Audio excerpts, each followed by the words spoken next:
El castillo de San Romualdo, antiguamente conocido como Hogar o Lugar de la Puente, como Castillo Suazo o Zuazo, y en época árabe como Alquerías de Rayana, es un ribat, edificio de origen islámico utilizado como fortaleza y como lugar de culto, situado en San Fernando, Cádiz, España, cercano al puente Zuazo.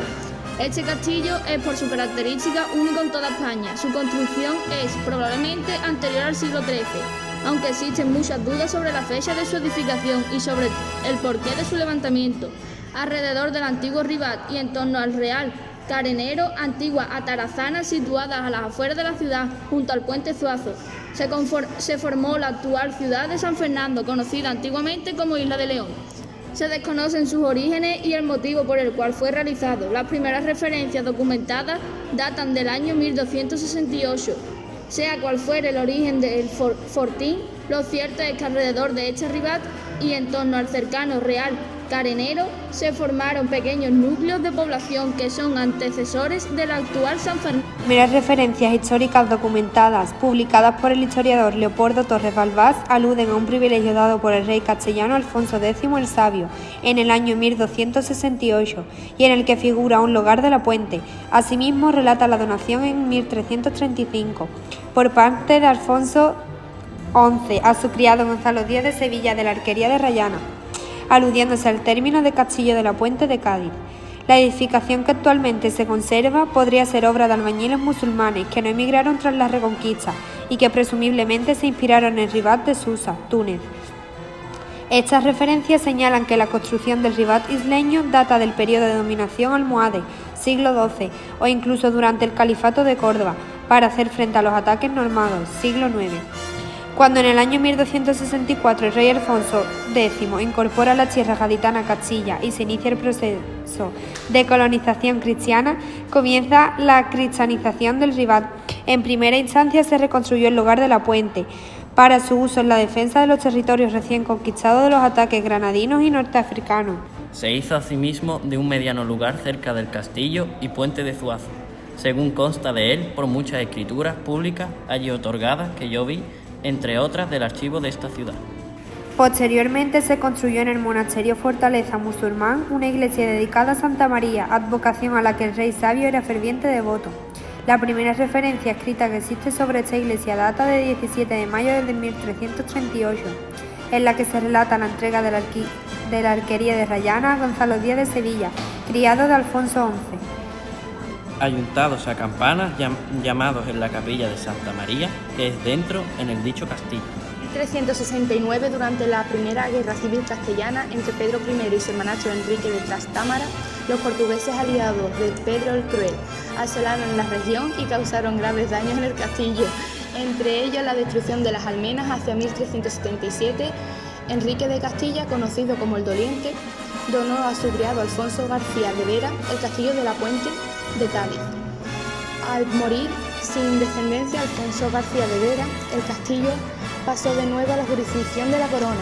El 14 de noviembre de 1408, el rey Juan II de Castilla cedió toda la isla y la ciudad de Cádiz al doctor Juan Sánchez de Suazo, incluyendo también al castillo y el puente cercano, actual puente Zuazo, con lo que ambos pasaron a llamarse de Suazo.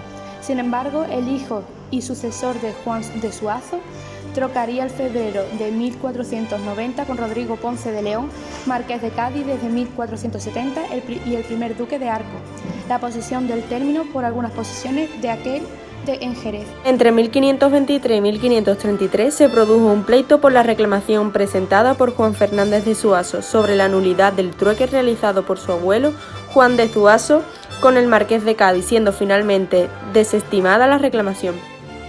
El castillo fue uno de los elementos más importantes en la defensa durante el asalto inglés del conde de Essex a Cádiz en 1596, defendiendo el paso del puente Suazo frente a fuerzas anglo-holandesas muy superiores.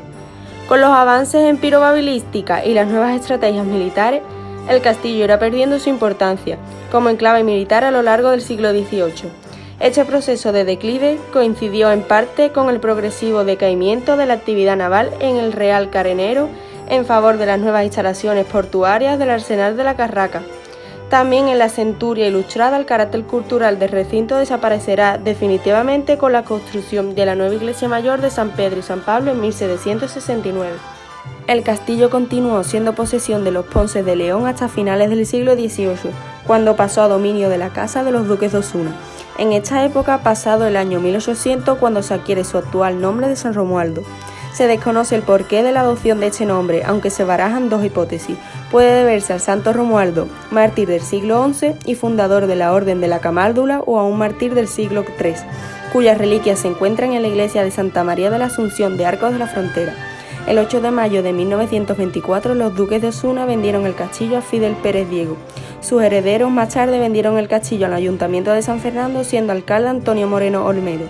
En el castillo y en su entorno se han venido realizando, en especial en la última década, una serie de sondeos que, gracias al material encontrado, han ayudado a aclarar la historia del castillo y, por tanto, la de la ciudad de San Fernando. En 1875 se encontró en las inmediaciones del castillo de San Romualdo un cándil con forma de animal, realizado en bronce, que data de la época califal y que actualmente se conserva en el Museo Cerralbo de Madrid. En 1984, en una de las excavaciones realizadas por el Museo de Cádiz, se encontraron algunos fósiles, fragmentos de sílex, vidrio, huesos y 33 fragmentos cerámicos, 6 de ellos romanos y uno musulmán almohade, además de otras más recientes hasta el siglo XVII. En 1991, tras la apertura de una zanja por parte de Telefónica en la que se encontraron restos de enterramientos humanos, el Museo Histórico Municipal realizó una excavación en la que se descubrieron huesos animales, una piedra de chispa, un fragmento de sílex, 2 cantos trabajados en cuarcita, fragmentos de tierra sigillata hispánica decorada, 7 fragmentos de cerámica común de épocas romanas y cerámicas bajo medievales y modernas. En los años 2000 y 2001 se realizaron una serie de excavaciones y sondeos que tenían como objetivo comprobar la existencia de niveles históricos conservados tanto en el interior como alrededor de la fortaleza. Además de intentar corroborar la existencia de ciertas estructuras como fosos o cercas externas o aljibes interiores, previo a la realización de las labores arqueológicas en el exterior que procedió al derribo de las viviendas ajenas al viejo edificio. En total se realizaron 4 sondeos exteriores. En el interior del recinto se realizaron sondeos en el patio de armas y en las estancias internas.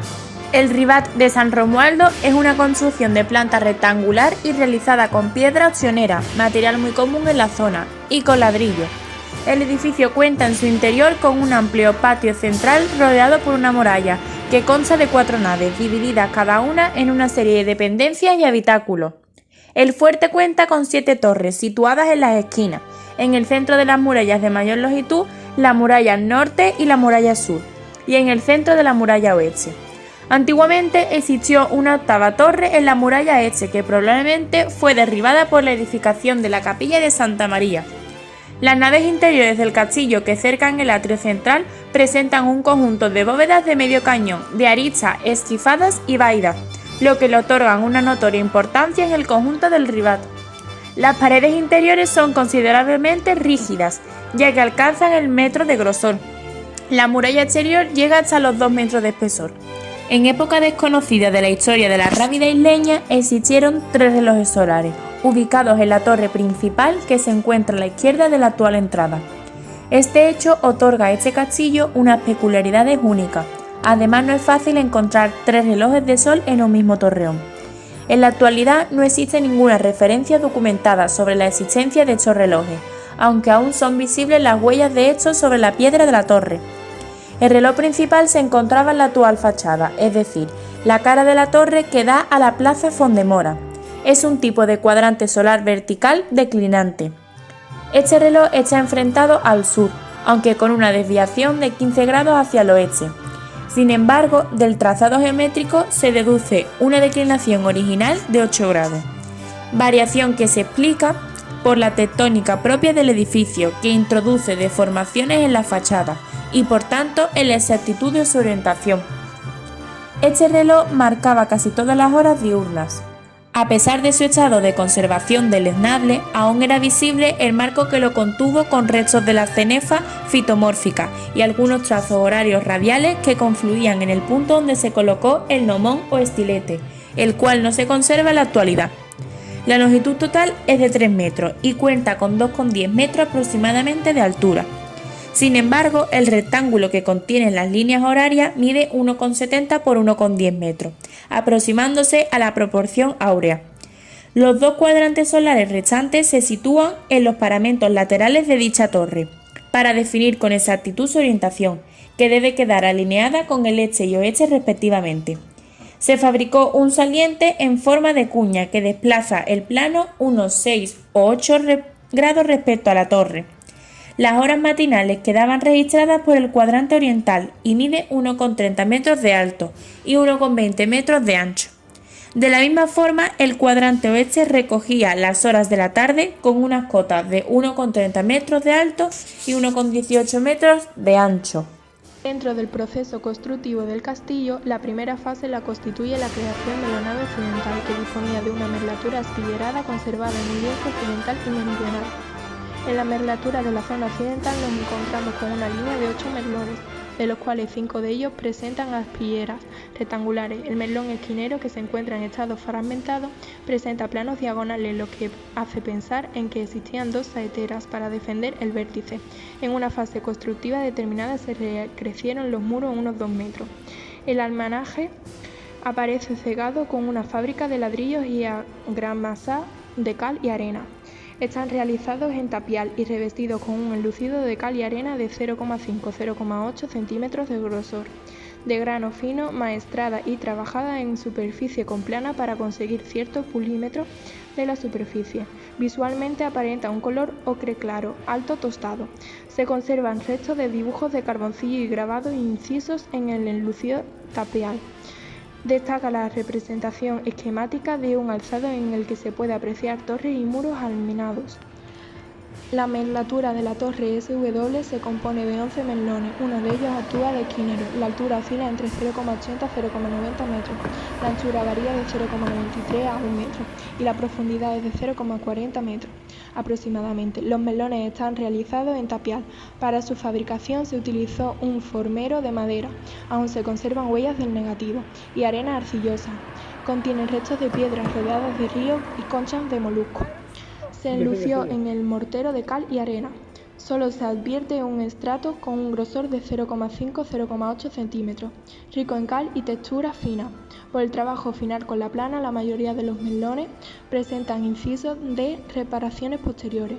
Estas intervenciones están realizadas de forma grosera y contrastan con la correcta ejecución primigenia. El 3 de junio de 1931 se declaró al edificio como monumento arquitectural artístico.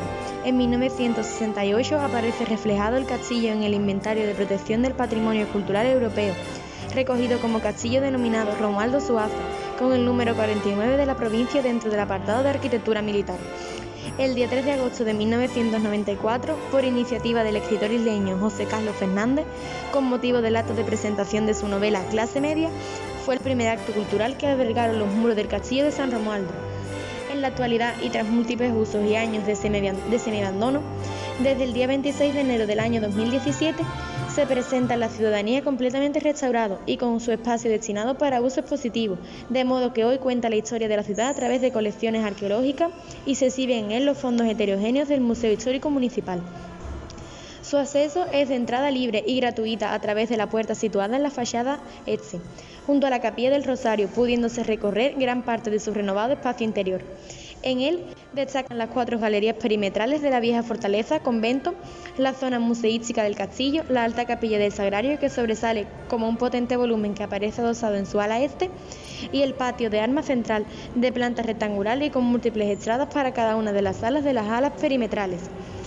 Las 4 galerías adosadas a los muros del castillo hoy contienen una importante información sobre los trabajos de restauración realizados en este conjunto monumental.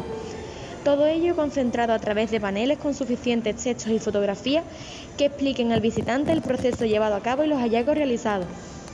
Son muy notables los diferentes tipos de cubiertas que poseen las distintas salas, muchas de ellas a base de bóvedas de arista simple, y donde destaca la sala 24, cubierta con una interesante bóveda esquifada apoyada sobre pechinas. La denominada Capilla del Sagrario, de pequeñas dimensiones y gran altura, hoy se encuentra convertida y adaptada para salón de actos y de conferencias.